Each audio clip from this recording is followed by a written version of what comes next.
ever feel like abundance, like it's this word, this huge concept, everyone's always talking about, oh, abundance, abundance, but Yeah. like, what does it actually mean? Right. Like, how do you get it? Yeah. So, get this. Today, we are diving into, get this, Deuteronomy Ooh. for abundance.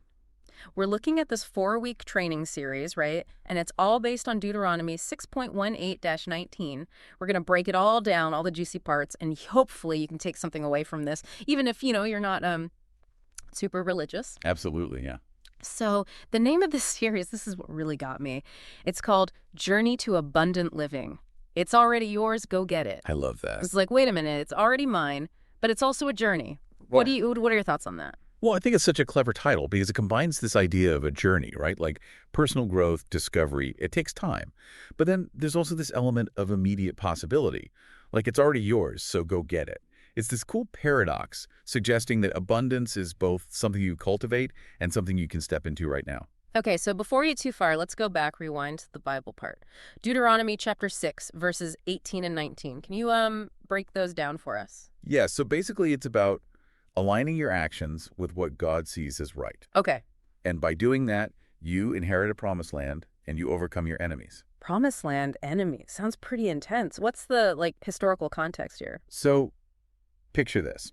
Deuteronomy is basically a collection of speeches given by Moses to the Israelites. And they're about to enter the promised land after 40 years, 40, of wandering in the desert. Wow. So Moses is really laying down the law, urging them to stay true to God, emphasizing that obedience, following those laws, that's what leads to blessings and abundance. Okay, that makes sense. Now, say someone's listening, they're like, okay, promised land, I get it, but I'm not, coming at this from a religious perspective.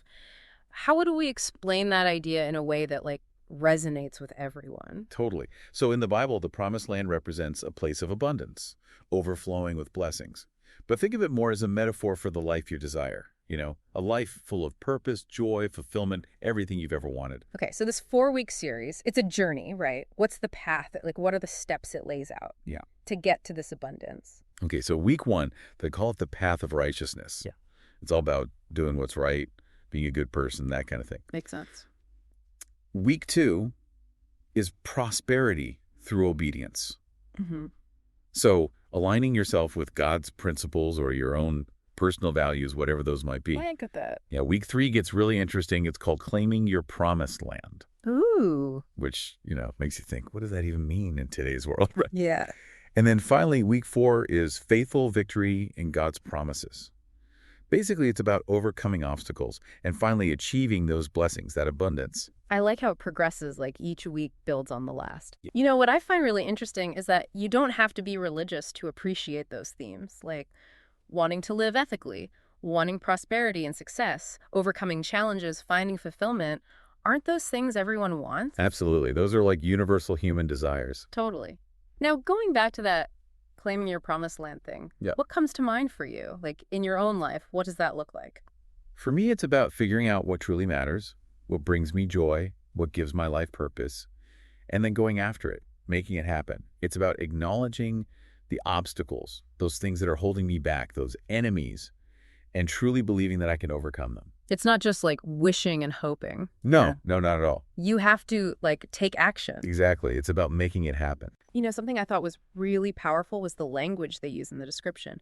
Words like delve, illuminate, claiming, inheriting, possessing. It's not passive, It makes you feel empowered. Definitely. And it all ties back to the title, right? Abundance isn't something that just happens to you. It requires action, purpose, and belief. Exactly. Oh, I also noticed that they mentioned a couple of other Bible verses, 2 Corinthians 1.20, which talks about God fulfilling promises, and Matthew 11.12 about the kingdom of heaven, making its way here. Why do you think they included those? Those verses, they're like little shots of inspiration encouraging you to take action. 2 Corinthians 1.20, it's like saying, look, this stuff works. God keeps his promises, things will work out. And then Matthew 11.12, it adds a sense of urgency, like, hey, the kingdom of heaven is moving, get on board. Wow, I didn't even think of it that way.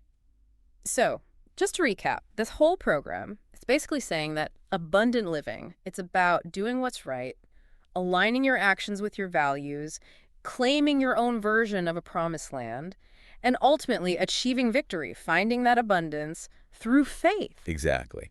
And it leaves us with something to really think about, Definitely. If we were to apply this whole promised land idea to our own lives, what would that look like for each of us? Right. What are our personal enemies, the obstacles, those limiting beliefs that we might have to face head on to really get there? That is a really good question. Something to think about. Lots to think about. Yeah.